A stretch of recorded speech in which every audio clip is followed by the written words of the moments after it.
En 1994, le programme Naître égaux grandir en santé a été mis sur pied afin d'aider plus de 340 femmes issues de milieux défavorisés à obtenir un supplément alimentaire lors de leur grossesse et un support.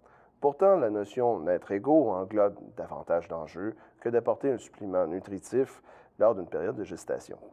Conséquemment, un organisme s'occupe d'apporter des soins professionnels et des services sociaux sur un même toit. C'est-à-dire sous un même toit. Cet organisme s'appelle La Relance Jeunes et Familles et fête cette année son 50e anniversaire.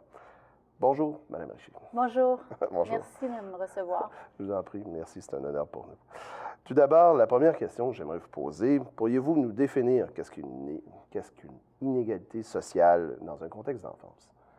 Bien, l'inégalité sociale dans un contexte d'enfance, il y a bien des gens qui la connaissent, qui la vivent, qui la ressentent, qui peuvent s'y référer. C'est en fait tout ce qui peut engendrer une injustice ou une inégalité ou une inéquité dans les chances de développement d'un enfant.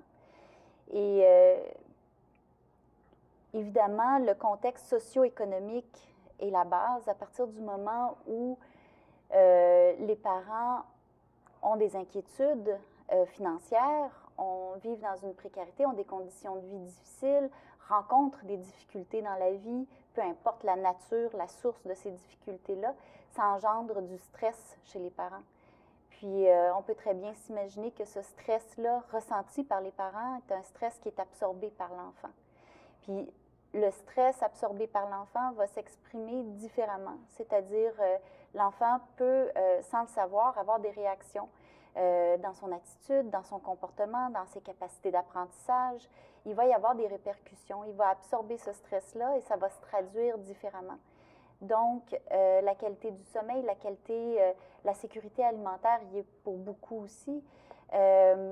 Mais le stress que vivent les parents, on le sait. À partir du moment où dans le cœur familial, il y a des tensions, il y a des préoccupations, des inquiétudes, quand ça va pas super bien au cœur de la famille pour différentes raisons, les enfants ne peuvent pas ignorer ça. Il y a un impact. Il y a un impact sur leur développement. C'est aussi une source de distraction. Quand les parents sont stressés ou préoccupés par leur situation financière, par exemple, malheureusement, ça devient une source de distraction qui fait en sorte qu'ils ne sont plus aussi concentrés ou focalisés sur les différentes étapes du développement et les besoins de leur enfant, sur le plan émotionnel, sur le plan pédagogique, sur le plan de sa stimulation intellectuelle ou du développement de ses habiletés sociales, par exemple. Ça devient secondaire. Parfait. Bien, Mme Richer, face à ces différents enjeux, vous décrivez, dans le fond, d'une manière assez bien. Quelle est l'approche de votre organisme, dans le fond, la relance Jeunes et Familles? La relance Jeunes et Familles a une approche unique, basée sur l'identification des forces de l'individu. C'est-à-dire que quand les familles se présentent à la relance, on les accueille. Et la qualité de l'accueil est très importante. On les accueille tels qu'ils sont, sans porter de jugement, avec ouverture. Là où ils sont rendus, ici et maintenant, avec leur bagage, avec leurs difficultés, avec leur stress, avec leurs préoccupations, avec leurs défis. Et on va évidemment voir à identifier les différentes difficultés de la famille et proposer des pistes de solutions qui leur conviennent, adaptées personnellement, personnalisées à chaque famille. Mais justement, le type de service que vous offrez, vous en avez plusieurs. Est-ce que vous pourriez nous donner certains exemples? Oui, bien sûr. On a évidemment un volet important parental où on offre des services, des programmes de l'aide axés sur les besoins des parents. On va faire un suivi familial, on va identifier les défis des parents, leur proposer des pistes de solutions pour les aider à prendre les meilleures décisions possibles pour eux.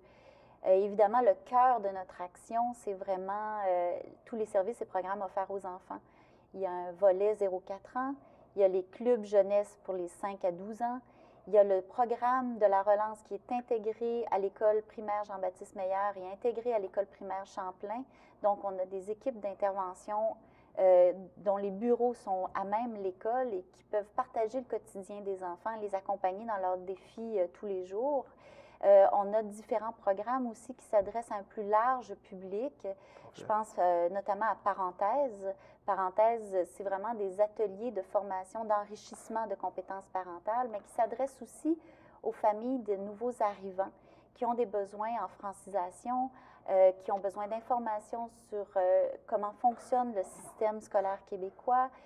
Donc, Parenthèse est une porte ouverte sur une panoplie d'autres services et programmes, par exemple. Parfait. Donc, comme vous me dites, dans le fond, vous suivez au quotidien tous ces enfants-là et votre organisme existe depuis 50 ans. Oui. De manière très brève, est-ce que vous pourriez nous dire pourquoi et comment vous avez réussi à ce moment-là à perdurer depuis 50 ans, ce qui est relativement rare dans le milieu communautaire? Oui, effectivement, c'est très rare. En fait, pour tout vous dire, on a fait des recherches nous-mêmes parce qu'on voudrait se vanter d'être le seul et unique organisme famille qui fête ses 50 ans. On n'a pas de trace d'un organisme communautaire à vocation éducative qui s'adresse aux familles aussi vieux que le nôtre.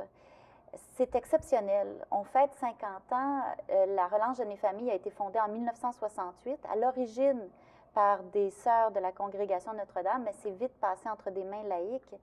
Et depuis quand même 5 décennies, l'organisme a traversé toutes les modes, tous les gouvernements, toutes les révolutions. Et l'organisme demeure toujours crédible par la pertinence de ses interventions, parce que l'accueil, l'écoute, l'approche, c'est vraiment aidant pour les familles. Si ce n'était pas efficace, les familles n'auraient pas fréquenté la relance de manière assidue depuis 50 ans. À ça, évidemment, s'additionne une rigueur sur le plan de l'administration, de la gestion, qui ne s'est jamais démentie depuis 50 ans. Donc, on a su gagner la confiance de tous ceux qui nous épaulent financièrement pour nous permettre de continuer d'opérer depuis 50 ans. Parfait. Et à ce moment-là, j'imagine que vous avez sûrement des activités pour célébrer l'anniversaire de votre organisme, du 50e anniversaire. Brièvement, quelles sont ces activités à ce moment-là? Oui, évidemment, 50 ans, ça se souligne, ça se fête, c'est pas rien. Donc, on a déjà célébré en grande pompe lors d'un grand cocktail le 50e anniversaire. Ça s'est passé de manière magnifique et c'était absolument attendrissant d'entendre les enfants de la relance chanter « Bonne fête à la relance ».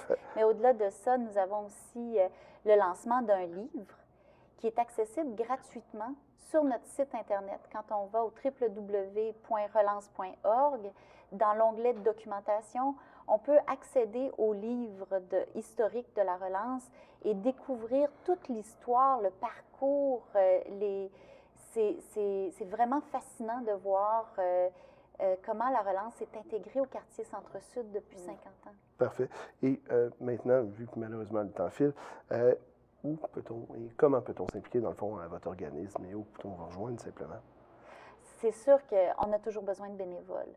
Donc, évidemment, à partir du moment où quelqu'un est prêt à s'engager, à faire une différence dans la vie d'un enfant vulnérable qui en a besoin, le premier critère est la stabilité.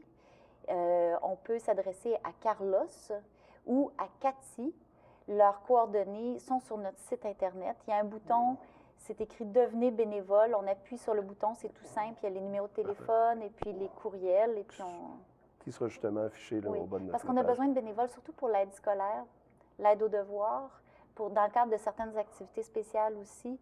Donc, vraiment, si ça vous intéresse de faire une belle différence, les bénévoles sont vraiment bienvenus. Bien, Madame Richer, merci beaucoup. Merci à vous.